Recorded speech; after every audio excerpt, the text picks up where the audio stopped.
Bueno, vamos a dar comienzo a la unidad de programación 5, correspondiente a el texto lírico y en concreto al autor Antonio Machado. Para poder entender la obra de Machado necesitamos conocer o contextualizarlo dentro de su generación.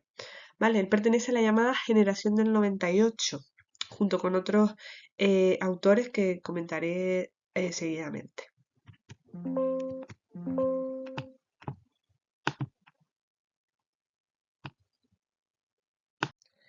Bueno, en cuanto al contexto histórico, tenemos que situarnos un periodo previo al de Federico García Lorca, ya que Machado nace antes que él, nace en 1875, que es justo el año en el que comienza la Restauración con el reinado de Alfonso XII. Venimos de un periodo en el que se ha vivido la Primera República Española, bueno, la madre de Alfonso XII deja el poder, Isabel II, eh, comienza la Primera República Española y luego vuelve Alfonso XII. Con lo cual, bueno, hay una restauración del sistema monárquico como tal, pero no dura demasiado tiempo él en el trono. En 1885 muere de tuberculosis y al ser su hijo Alfonso XIII, el heredero al trono menor de edad, comienza la regencia de su madre, María Cristina de Habsburgo. Durante de ese periodo, en 1898, se produce la guerra entre España y Estados Unidos, que supone la pérdida de las últimas colonias de Cuba, Puerto Rico y Filipinas.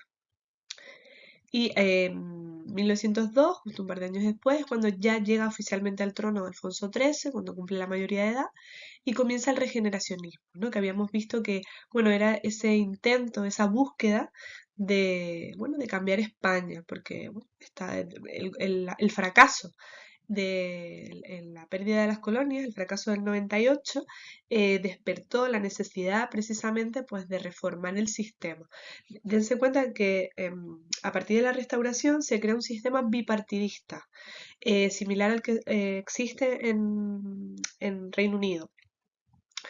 Y esto provoca que haya dos partidos, conservadores y liberales, que se van alternando el poder y donde, bueno, hay una serie de corrupción y de fraude incluso en las elecciones entre unos y otros. Bueno, en este periodo, que además es una gran crisis, a pesar de que España pues, no interviene en la Primera Guerra Mundial, en 1923 se produce el golpe de Estado y comienza la dictadura de Primo de Rivera, hasta 1930. En ese momento se exilia el dictador y hay un intento de volver a la monarquía con Alfonso XIII. Pero en 1931, en las elecciones, se decide pues instaurar la Segunda República Española, que durará pues hasta 1939. Aunque en 1936 se produce el golpe de Estado por el bando nacional, dirigido por el general Francisco Franco, lo que se denominó Guerra Civil Española en esos 3 años. ¿Vale? Lo pongo hasta aquí porque justamente Antonio Machado muere en 1939, un mes después de exiliarse a Francia. ¿Cuál es la situación, el ambiente que vive Antonio Machado? Bueno, ya les he dicho, ¿no? Ya lo hemos comentado y que esto ustedes lo han visto perfectamente en historia, que hay una crisis general en España a partir del fracaso de 1898. Hay pérdidas económicas, pero también humanas, y también un descontento social y político y literario incluso, ¿no? En este momento aparecen los primeros nacionalismos, bueno, no es que aparezcan, pero se ponen de manifiesto los nacionalismos en España, ¿no? Un ejemplo de ello es bueno, Sabino Arana, que es uno de los máximos representantes del independentismo vasco. Como ya les decía, pues los conservadores y los progresistas se van alternando el poder y amañan las elecciones. Y hay un desfase social. El proletariado y el campesinado, bueno, tienen unas condiciones muy pobres frente a la alta burguesía. De hecho, es el momento en el que empiezan a surgir también sindicatos y grupos de asociación obrera. En general, se denota un cierto atraso cultural, social y económico. bueno, que va a llevar a muchos intelectuales como Francisco Giner de los Ríos, el señor que tienen en la imagen aquí presente, a crear instituciones como la Institución Libre de Enseñanza. O Joaquín Costa, que habla, por ejemplo, de despensa y educación, creo que era el lema de él, ¿no? El hecho de que pues necesitamos cubrir unas necesidades básicas de la población para que luego puedan ser escolarizados y puedan tener una alfabetización eh, correcta o idílica, ¿vale? Justo en 1876, un año después de nacer Machado, es cuando se crea la Institución Libre de Enseñanza. Y él va a estudiar ahí, va a recibir clases precisamente en ella. Bueno, ¿qué debemos saber de la generación del 98? Los autores que forman parte de esta generación, de la llamada generación del 98, son autores nacidos entre 1864 y 1875, ¿vale? Ya son anteriores a la generación del 27, que la vimos con Federico García Lorca. Proceden en general de la burguesía, o sea, por ejemplo, Machado viene de una alta cuna sevillana, pero tienen una actitud antiburguesa, o sea, no están a favor de esos privilegios que por clase les han sido concedidos. La mayoría son autodidactas y muy críticos con el sistema educativo español. Están muy de acuerdo con las medidas, las nuevas medidas que se comienzan a tomar, pues de la mano de Giner de los Ríos, Ángel Ganivet es otro que también intenta modificar este sistema.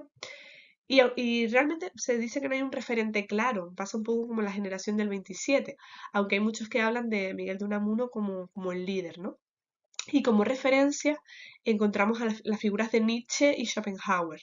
¿Vale? Estos dos filósofos, digamos que son las referencias, bueno, porque precisamente el existencialismo es una de las claves de la generación del 98. ¿Qué acciones les unen? ¿No? Nosotros habíamos visto que la generación del 27 se unía para homenajear el tercer centenario de la muerte de Góngora en 1927. Pues ellos tienen algunos datos, ¿vale? Una visita a la tumba de Mariano José de Larra, que es un autor del romanticismo. Yo no sé si recuerdan, el año pasado leímos algunos textos de él al principio del curso, tenía unos artículos en los que solía criticar a la situación española o la sociedad española, y leímos uno que se llamaba Vuelva usted mañana, que criticaba precisamente el sistema, bueno, burocrático que existe en España, del funcionariado, que bueno, pues trabaja poco y siempre posterga las acciones que queremos realizar. Hay un homenaje a Baroja por Camino de Perfección. Hay también una protesta por la concesión del premio Nobel a Echegaray, a José Echegaray, porque ellos no están de acuerdo, creen que es un autor anticuado o desfasado. Y también realizan una visita a Toledo para admirar los cuadros del Greco. ¿Vale? En general predomina el escepticismo y el pesimismo, porque bueno, surgen como generación a partir del fracaso de 1898, perdón. Y les preocupan también los temas religiosos y existenciales, ¿vale? Por ejemplo, Unamuno tiene una crisis muy profunda de fe que se va a ver plasmada en algunas de sus obras. Tiene una obra que les recomiendo mucho que lean, que se llama San Manuel Bono Mártir, en la que está basada en un pueblo donde el propio cura del pueblo ha dejado de creer en Dios, pero no puede revelar este ateísmo a sus fieles, porque entonces, bueno, habría un desequilibrio social muy importante. Y del tema España, ¿vale? El tema España, esos enfrentamientos que hay, las dos Españas precisamente parten de esta idea de Machado, ¿no? El enfrentamiento entre grupos políticos, sociales españoles y la idea de que, bueno, que no hay una unidad, una búsqueda de europeizar, como también pensaba la generación del 27 de España. Ellos parten un poco del modernismo, ¿no? De este movimiento bueno, que encabeza Rubén Darío y que, bueno, que él de alguna manera, pues, y con parte de la generación del 27, ¿no? Sobre todo ese rechazo al atraso del país. Azorín, que es uno de los miembros de la generación, es el primero en apodarla como tal. Aunque hay partes de la crítica que consideran que no son propiamente una generación porque no, digamos que no cumplen los requisitos para tal, ¿no? Pero bueno, en general se considera que sí y hay dos etapas. La primera etapa, una etapa de juventud, luchadora, revolucionaria. Es verdad que, por ejemplo, en Machado la parte revolucionaria va a llegar un poco después, justo después de la muerte de Leonor, de su esposa. Pero es verdad que hay una etapa de juventud, una etapa más idealizada y demás. Y en la segunda época de madurez más conservadora, para algunos casos, por ejemplo, para Sorín, para Unamuno, al principio son, pues, son muy revolucionarios y demás, luego se van a moderar. Autores de esta generación, pues tenemos a Miguel de Unamuno, Pío Baroja, Ramiro de Maeztu, José Martínez Ruiz, alias Azorín, Antonio Machado o Ramón María del Valle Inclán, que justamente se añade o forma parte de la generación en la segunda etapa. ¿Qué temas trata la generación del 98? Pues hablan de la regeneración de España, para ello pues hacen una investigación de la tradición en la historia española, también del existencialismo, ya les decía que bueno, Nietzsche era una de sus referentes. Hay un enfrentamiento entre la fe y la razón. Esto se deja ver en varios de estos autores, por eso es que se puede hablar de una generación como tal. Y la influencia del paisaje, y esto lo vamos a ver muy claramente en Machado y en el poema que nos toca comentar, que se llama A un olmo seco, y que ustedes ya han leído. Veamos lo que dice Ramiro de Maeztu sobre su propia generación o sobre los temas que les interesan. ¿Y qué se encuentra en la inmensa meseta que se extiende desde Jaén hasta Vitoria, desde León hasta Albacete, desde Salamanca hasta Castellón, desde Badajoz hasta Teruel? Yo bien sé que Castilla, madre pródiga y poco calculadora, se ha quedado sin sangre por darla a un mundo nuevo, por regarla con soberbia grandeza en todos los confines del planeta. Pero vamos al hecho, dando de lado las causas y con causas que lo hayan producido. Que es hoy Castilla, recórrase en cualquier dirección. Que es hoy Castilla, un páramo horrible poblado por gentes cuya cualidad característica aparente es el odio al agua y al árbol, las dos fuentes de la riqueza. Vemos aquí pues, precisamente cómo trata el paisaje y lo utiliza para hacer referencia pues, a la situación española. Bueno, ¿cuál es el estilo, ¿no? de la generación del 98? Pues es un estilo muy natural, muy sencillo. Ellos buscan la sencillez y quieren dejarse de adornos, quieren evitar esos adornos. Hay una gran admiración por Gonzalo de Berceo, el autor de Milagros de Nuestra Señora, un autor medieval. De hecho, se considera que es el primer autor de la literatura española como tal que conozcamos, porque es el primero que firma sus obras. No sé si esto ya seguramente lo hayan olvidado del curso pasado. También por Jorge Manrique. No sé si se acuerdan de Coplas a la muerte de su padre, de Jorge Manrique, que también es de finales de la Edad Media. Cervantes, Quevedo, del periodo barroco, Bécquer, Rosalía de Castro y Larra con respecto al romanticismo. ¿Vale? Se alejan mucho de la literatura de su época precisamente por esa búsqueda de lo sobrio y en novela tienen escasa acción, la verdad. Hay poca novela, quizá el único que representa a este género es Unamuno. La poesía huye del sensualismo, sino que busca lo sencillo, precisamente pues a través de los paisajes y demás. El ensayo también es esencial, por ejemplo, Azorín realiza ensayos importantes y se innovan los géneros, por ejemplo, este señor que está aquí en la imagen, que es Ramón María del Valle Inclán, que crea un género teatral, bueno, su género, que se llama el esperpento. ¿Vale? Y que, por ejemplo, tiene obras como Luces de Bohemia, Martes de Carnaval, donde, bueno, lo lleva un poco al tema, al absurdo, ¿no? Los personajes son personajes grotescos, de alguna manera. Para ellos es más importante la idea que la expresión, es decir, se ceñen más en que la idea que quieren plasmar quede clara, sea lo más concisa posible, que en la forma. ¿Vale? Por eso, por ejemplo, el poema de Machado es bastante sencillo de analizar en lo que a figuras retóricas se refiere. y también, como ya decía, pues antes la esencia de España a través de sus paisajes. Bueno, y para finalizar esta presentación, ¿ustedes qué creen? ¿Que hubo o no hubo mujeres en la generación del 98? Es verdad que si buscamos en los libros de texto y en la mayoría de manuales de la historia de la literatura, no se asocian mujeres a este inventario de autores, sino que como les mostré antes eran todos hombres. Pero sí, sí que las hubo, ¿vale? Entonces vamos a ver este vídeo para que conozcan algunos de estos nombres y bueno, aunque no es imprescindible para el comentario que van a realizar, sí que creo que es importante que conozcan algunas voces femeninas también de este periodo.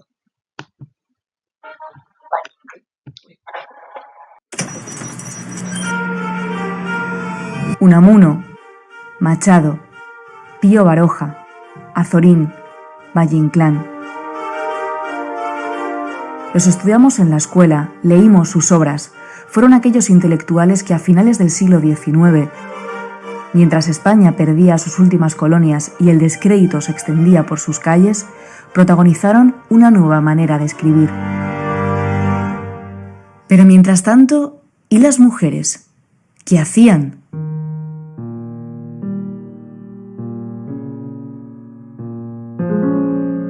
¿No hubo escritoras?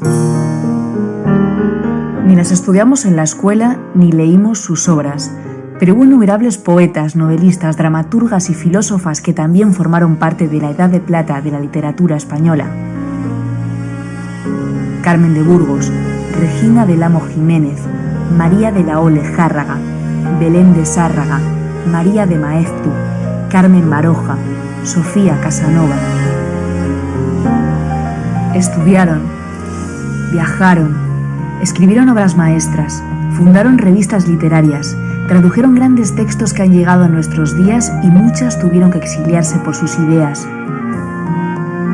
Ellas formaron parte de esta generación literaria vanguardista en este periodo de entreguerras. Sin embargo, sus nombres no pasaron a la historia. ¿Por qué fueron silenciadas? ¿Por qué son desconocidas? Ellas también son parte de la generación del 98 y hoy las homenajeamos.